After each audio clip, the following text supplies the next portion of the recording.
il y a des années, je faisais une longue course à pied sur des hauteurs absolument inconnues des touristes. Dans cette très vieille région des Alpes qui pénètre en Provence. Cette région est délimitée au sud-est et au sud par le cours moyen de la Durance entre Sisteron et Mirabeau. Au nord par le cours supérieur de la Drôme, depuis sa source jusqu'à Die. À l'ouest par les plaines du Comtat vénessin et les contreforts du mont Ventoux. Elle comprend toute la partie nord des Basses-Alpes, le sud de la Drôme et une petite enclave du Vaucluse.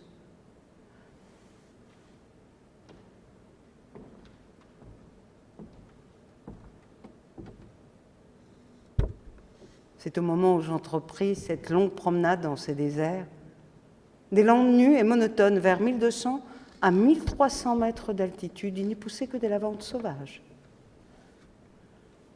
Je traversais ce pays dans sa plus grande largeur, et après 3 jours de marche, je me trouvais dans une désolation sans exemple.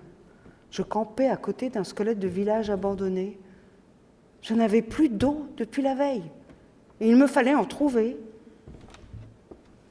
Ces maisons agglomérées, quoique en ruine, comme un vieux nid de guêpes, me firent penser qu'il devait y avoir là une fontaine ou un puits. Il y avait bien une fontaine, mais sèche. Les 5 à 6 maisons sans toiture, rongées de vent et de pluie, la petite chapelle au clocher écroulé étaient rangées comme le sont les maisons et les chapelles dans les villages vivants. Mais toute vie avait disparu. C'était un beau jour de juin avec grand soleil, mais sur ces terres sans abri, hautes dans le ciel, le vent soufflait avec une brutalité insupportable. Le grondement dans les carcasses des maisons étaient ceux d'un fauve dérangé dans son repas. Il me fallut lever le camp.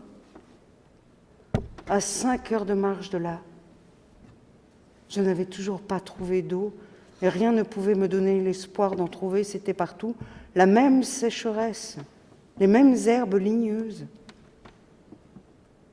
Il me semble apercevoir dans le lointain une petite silhouette noire, debout. Je la pris pour le tronc d'un arbre solitaire. À tout hasard, je me dirigeai vers elle.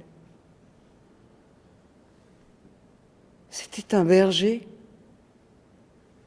Une trentaine de moutons couchés sur la terre brûlante se reposaient près de lui. Il me fit boire à sa gourde et un peu plus tard, il me conduisit à sa bergerie, dans une ondulation du plateau. Il tirait son eau excellente d'un trou naturel très profond, au-dessus duquel il avait installé un treuil rudimentaire.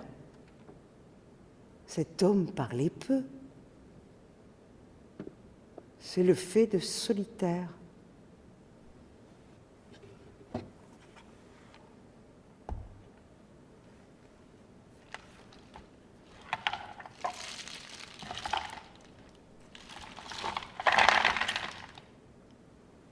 Le berger alla chercher un petit sac et déversa sur la table un tas de glands.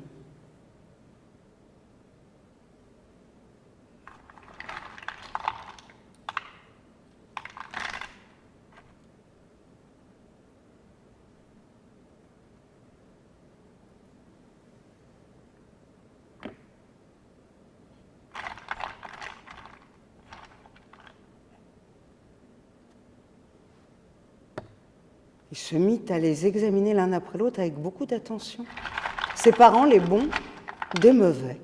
« Puis-je vous aider ?» ?»« C'est mon affaire. » En effet, voyant le soin qu'il mettait à son travail, je n'insistai pas. Ce fut toute notre conversation. Quand il eut du côté des bons un tas de glands assez gros, il les compta par paquets de 10.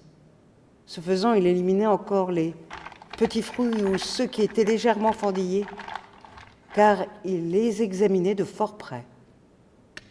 Quand il eut devant lui une centaine de glands presque parfaits, il s'arrêta et nous allâmes nous coucher.